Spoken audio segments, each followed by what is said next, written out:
সুপ্রিয় শিক্ষার্থীবৃন্দ, এইচএসসি উচ্চতর গণিত প্রথম পত্রের 7 এর সংযুক্ত কোণের ত্রিকোণমিতিক অনুপাত ক্লাসটা শুরু করব।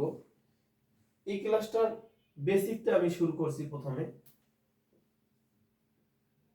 π/2, 3π/2, 5π/2 যদি পাই এর সাথে বিজোড় সংখ্যা গুণ আকারে থাকে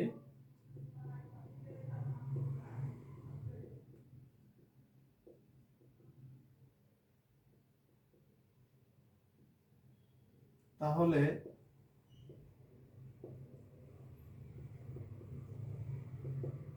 পরিবর্তন হবে 2π/2, 4π/2, 6π/2 যদি পাই এর সাথে জোড় সংখ্যা গুণ আকারে থাকে তাহলে পরিবর্তন হবে না। 3 নাম্বার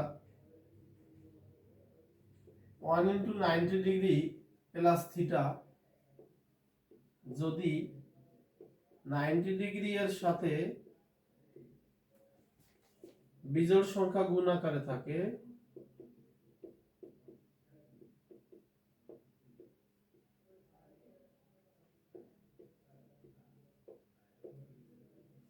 তাহলে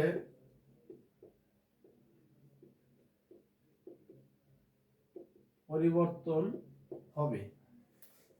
4 নম্বরে 2 × 90 ডিগ্রি প্লাস থিটা যদি 90 ডিগ্রি এর সাথে জোড় সংখ্যা গুণ আকারে থাকে তাহলে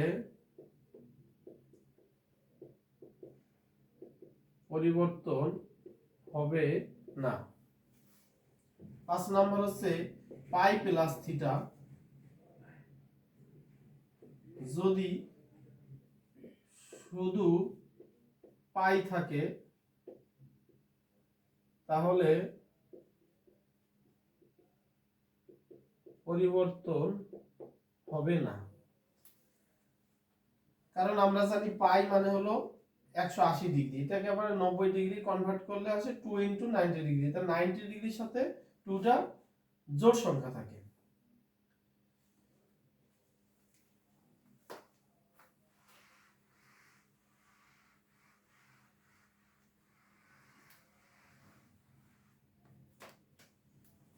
এখন আমরা লিখব পরিবর্তন।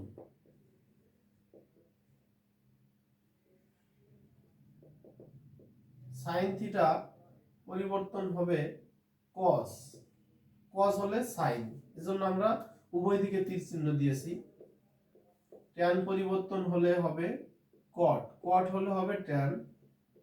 সেক পরিবর্তন হলে হবে কোসেক, কোসেক হলে হবে আমাদের সেক।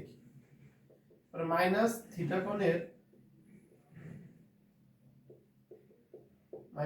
কোণের সূত্র sine minus theta minus sine theta,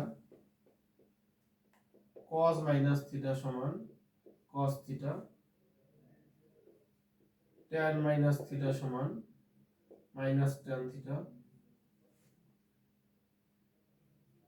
cot minus theta সমান minus cot theta, sec minus theta সমান sec theta, cosec minus theta সমান মাইনাস কোসেক থিটা। এখানে আমরা লক্ষ্য করি যে কস এবং সেকের ক্ষেত্রে ধনাত্মক, বাকি সবই ঋণাত্মক। আমরা সংক্ষিপ্ত আকারে এটা মনে রাখতে পারি। এবার চতুর্ভাগের কাজ। প্রথম চতুর্ভাগে অল পজিটিভ, এখানে সবাই আমাদের ধনাত্মক। দ্বিতীয় চতুর্ভাগ সাইন এবং কোসেক পজিটিভ। তৃতীয় চতুর্ভাগ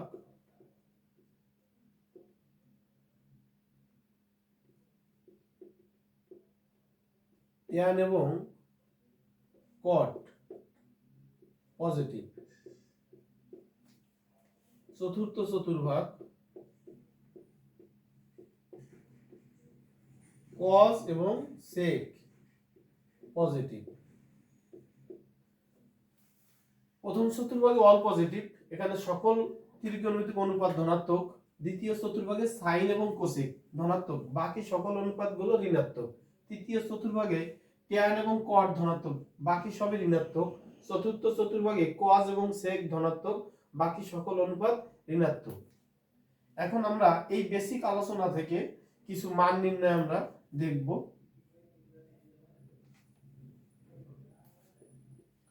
মান নির্ণয় আমরা দেখব কিছু।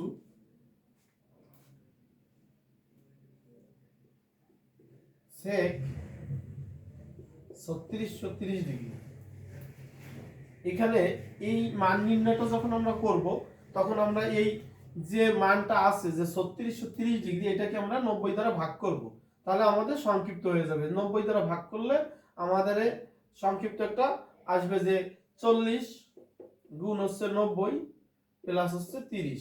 যদি আমরা 4 নং 36 মানে 3600 যোগ হচ্ছে 30, তার মানে 3630 ডিগ্রি। এখন আমরা বেসিকে যেটা দেখছি যে 90 ডিগ্রি, তাহলে 90 ডিগ্রির সাথে যে সংখ্যাটা গুণ আকার আছে সেই সংখ্যাটা হচ্ছে আমাদের জোড়। তাহলে আমাদের সেক সেকই থেকে গেল। এখানে আমাদের তিনটা কাজ। প্রথমে দেখতে হবে 90 ডিগ্রির সাথে যে সংখ্যাটা গুণ আছে সেটা জোড় না বিজোড়। দেখলাম জোড়, তাহলে সেক বসে গেল। এরপরে আমরা দেখব যে থিটা যে আছে, থিটাটা আমরা এখানে বসিয়ে দিব। এরপরে আমাদের দেখতে হবে যে কোন চতুর্ভাগে অবস্থান করছে। তাহলে এখানে আছে 90 ডিগ্রির সাথে যে সংখ্যাটা গুণ আছে সেটা হচ্ছে 40, তাহলে 40 এর সাথে আমাদের প্লাস 30 ডিগ্রি, তার মানে আমরা এখানে 40 এবং যেহেতু প্লাস আছে তাহলে প্লাস একটা 30 ডিগ্রি বাড়ছে, যে কারণে আমরা আরেকটা ঘরকে বাড়িয়ে দিব। তাহলে 40 আর 1 41, তাহলে 1 2 3 4 4 10 40 আর 1 41, তাহলে এটা আমাদের অল পজিটিভই। অল পজিটিভে তাহলে সবাই ধনাত্মক। এখানে সেক 30 ডিগ্রি, সেক 30 ডিগ্রির মান হচ্ছে 2/√3। এরপর আমরা 2 নম্বরে cos π/2 মাইনাস 5π/4, তাহলে cos π/2 আমি বলছিলাম যে পায়ের সাথে যদি বিজোড় সংখ্যা গুণ থাকে π/2 আকারে, তাহলে পায়ের সঙ্গে আমাদের এখানে বিজোড় সংখ্যা গুণ আছে, যেহেতু কিছু নেই তাহলে আমাদের 1 আছে, 1টা বিজোড়, তাহলে cos হয়ে যাবে আমাদের sin। এরপরে আমাদের থিটাটা বসবে যে π/4। এবার হচ্ছে এটা আমাদের চতুর্ভাগ নির্ণয় করতে হবে। যেহেতু π/2, তাহলে পায়ের মান হচ্ছে 180 ডিগ্রি, 180 কে 2 দ্বারা ভাগ দিলে 90, তাহলে আমাদের যেখানে 90 ডিগ্রি থেকে কিছু কম, তার মানে আমাদের অল পজিটিভ প্রথম চতুর্ভাগে আছে। তাহলে sin π/4 এর মান হচ্ছে 1/√2। 3 নাম্বার অঙ্কটা sin π/2 মাইনাস π/4। তোমাদের জন্য এটা সলিউশনটা তোমরা নিজেরা কমেন্টে এটা জানিও। সলিউশনটা করে তোমরা অবশ্যই কমেন্টে এটা জানাবে।